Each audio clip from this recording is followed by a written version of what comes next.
बंग प्रदेशर जे आपणकर थिले रूलर थिले सी होचंती आपणकर सुलेमान करानी सी जने अफगानिस्तान पठाण। सही समय रे ओडिशार राजा थिले मुकुंद देव एवं मुगल रो राजा थिले आपणकर अकबर। आउ सुलेमान करानी रो दुई जण माने संतान थिले, दुईटी संतान थिले। आपणकर जड़े पुत्र थिले आउ जड़े पुत्री थिले। पुत्र होचंती बैजात एवं तांकर जो झियो थिले से थिले दुलारी। देखिबा पाई बहुत सुंदर, किंतु कला पहाड़ जहाँकर ना थिला कला चांद रॉय, सी युद्ध रे निपुण थिले, पूरा हैंडसम थिले, सिक्स पैक थिला, बहुत बलवान थिले।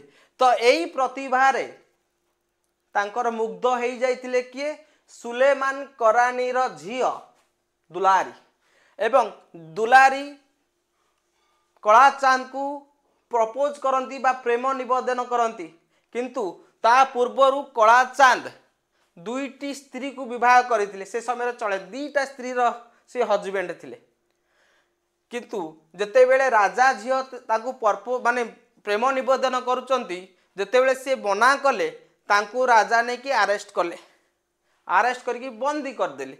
एवं बंदी करबा समय रे लुची लुची दुलारी काहाकू देखा करिया पई जानती ना कला चांद को जेल रे देखा करिया पई जानती।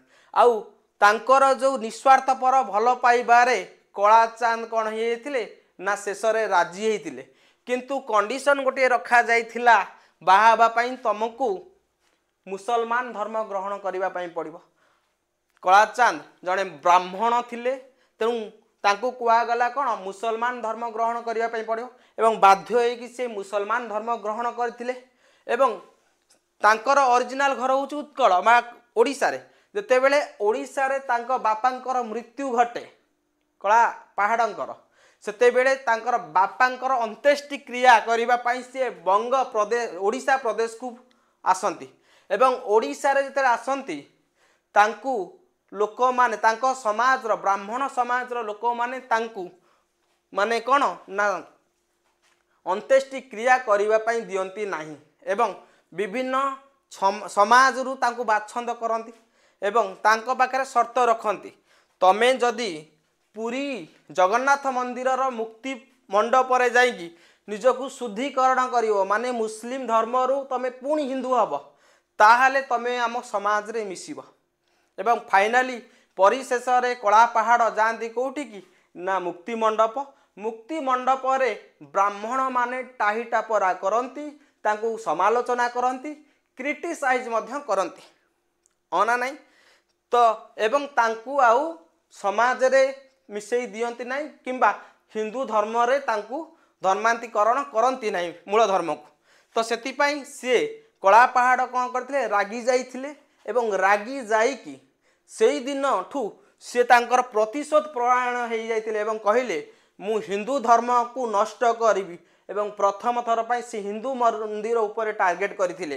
तेणु आमर पुरी मंदिर एवं कोणार्क मंदिर जेते बेले पूरा प्री प्लान करिकी आसीथिले कोन ना कोणार्क जो पुरी मंदिर ऊपर आक्रमण करिबा पई हला। तो ए खबरटी जेते आगुरु हेई जाइतला, तेणु पुरी रो सेवायत माने जगन्नाथ बलभद्र एवं सुभद्रा मूर्ति आमर जो विग्रह को लेकिन चिलिकार गोटे दीप रे लुचेकी रखी थांती एवं लुचेकी रखिला पर कोनोसी माने कारणरू कला चांद को ये खबर मिल जाए जे जगन्नाथ बलभद्र एवं सुभद्रा विग्रह को चिलिकार गोटे अजणा अननोन आइलैंड रे लुचेकी रखा जाइछि एवं से अननोन आइलैंड को ठाब करथिले एवं जाइकी समस्त को परास्त करथिले एवं हाथी पछपटे जगन्नाथ बलभद्र एवं सुभद्रा विग्रह को बांधिकी घोषाड़ी की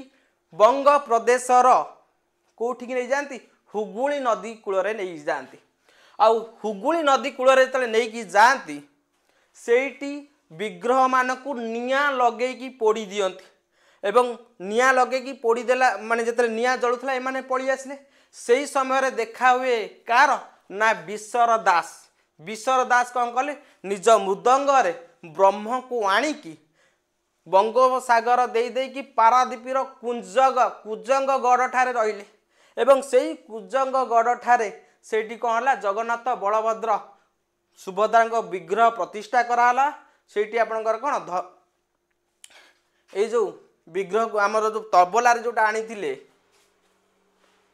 सेठी प्रतिष्ठा है एवं प्रतिष्ठा होगी पूजा करागला एवं पुणी थरे आपणकर जगन्नाथ बलभद्र सुभद्रा विग्रह को पूरी अभिमुखे अणा जाइतला ये थिला आपणकर कला पहाड़र कहानी।